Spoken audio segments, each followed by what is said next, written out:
Hey there, it's Anonymous Tea, where we spill the tea anonymously. Hello, hello, hello, hello, hello, everyone. Hello, YouTubers. Hope you guys are all having an amazing day today, sending good vibes, sending positivity, sending blessings, and good energy to each and every single one of you. Thank you so much for tuning in. Today, we are talking Love Island USA Season 5. You guys know why you are here, because tonight was the premiere. Tonight was the premiere on Peacock. They are switching things up this year. We are going to have more episodes, finally. It's going to be airing 6 days a week, with the exception of this week. Usually Wednesdays will be off, but because this is premiere week, we're going to get an episode tomorrow as well. And it was like a 90-minute episode tonight. It streams a little bit early on Peacock.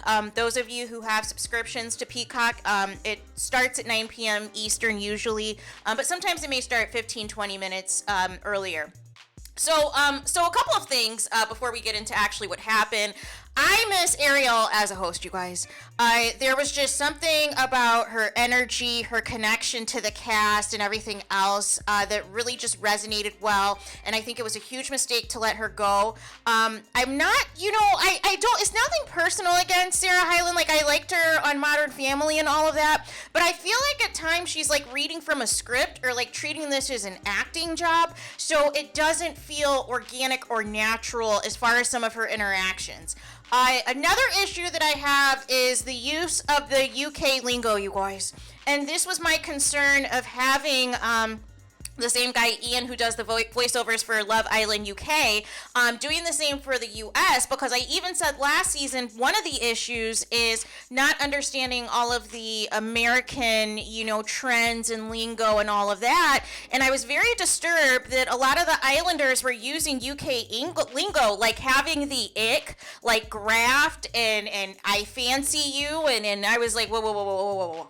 This is not Love Island UK, you guys. This is Love Island USA, and you have to think of your audience, right? Your core audience is going to be people in the US, right, who have subscriptions to Peacock, right?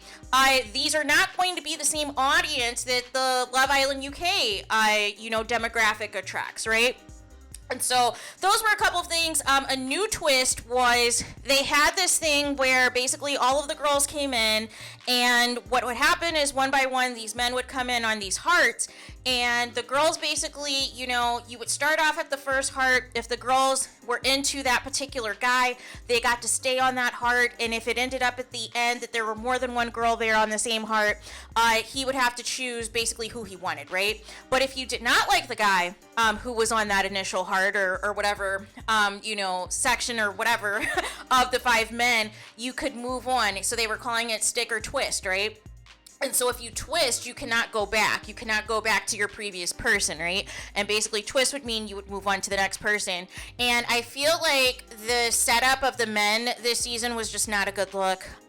Victor, we have to stop casting men that you think look like Jason Momoa or like have a mullet or all of these things, because it never ends well on these dating shows, you guys. Like, we don't have to reinvent the wheel, right?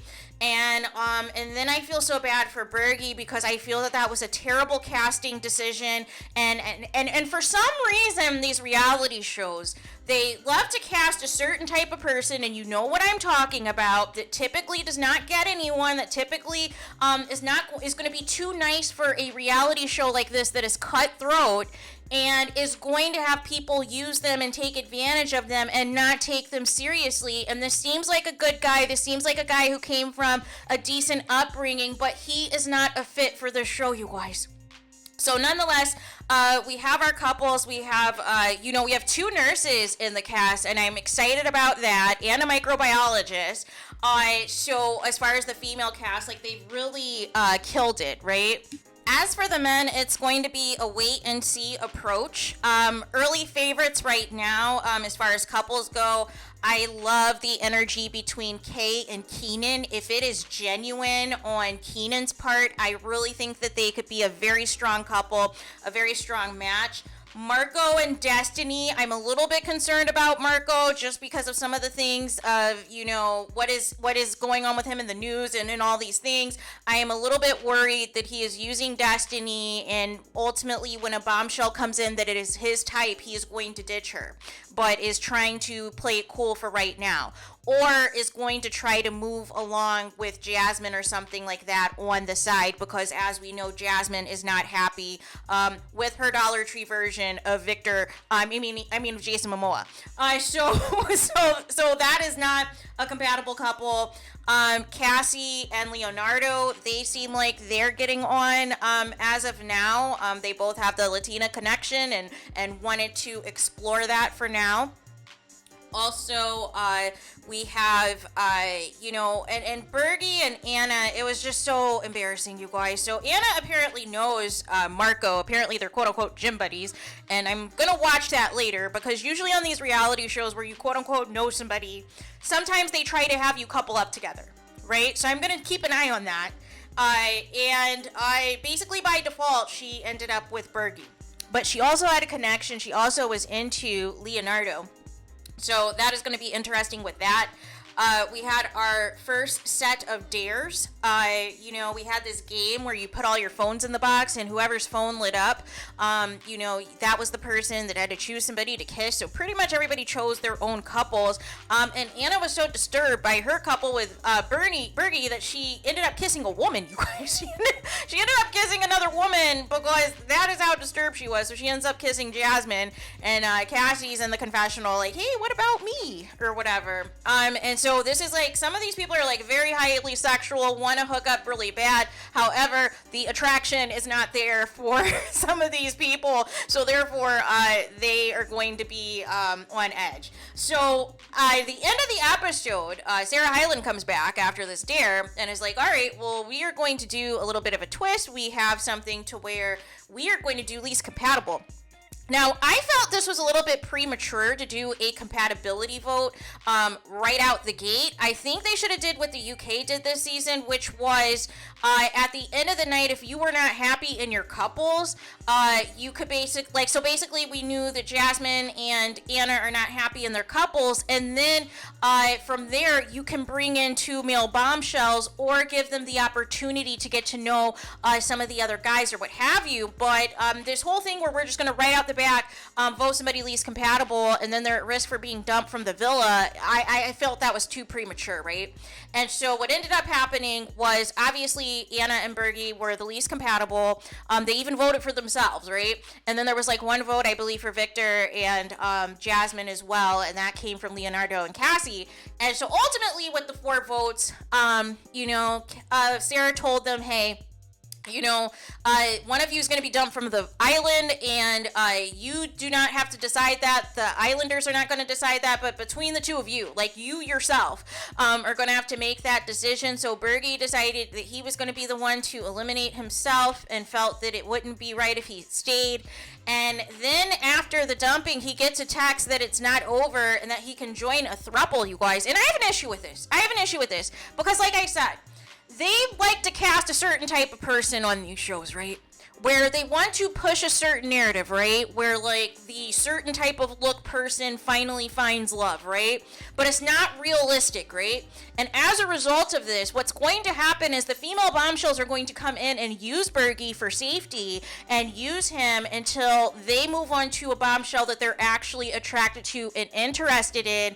And I do not think this is a good idea. I think this is a recipe for disaster. I think that if they were going to dump Bergie, they should have just dumped him, right? Because it's not just the fact that Anna wasn't feeling him. None of the people were feeling him. None of the females were feeling him. And they low-key were making fun of him throughout the day and making little jokes. And then they made fun of the awkward quick kiss that he had with Anna. Like, I just think it was a terrible casting move to do this, and unfortunately, I feel like this is going to be a recipe for disaster, because it's going to go in one of two directions, to where he is going to last long on the show, and people are going to give him a whole bunch of sympathy votes, or people are still going to end up voting him out again because people are going to quickly be like, hey, I'm not interested, right? They'll be able to fake it, to stay in the villa, but at some point they're going to try to, get on and move on to a different guy. And I just do not think this is a good idea to keep Bergie in this type of environment, you guys. I think it is a big disaster to do so. And it really is going to ultimately affect his psyche and his mental health, because this is not good. Nobody wants to feel rejected, but even more so, you don't want to be used as a prop throughout the season to try to make it seem like people are interested in you when it's all a farce. And that is my fear in keeping Bergie in the game this long already after one episode. They should have just stuck with dumping him. They should have just stuck with dumping him. They should have, like I said, had Jasmine and Anna, basically say they weren't happy in their couples and bring in some bombshells, right? Bring in some bombshells, and then, the following night or what have you, if they have a better connection with the bombshell, then they could dump Victor and dump Bergie. And then you could wash your hands of the situation, right?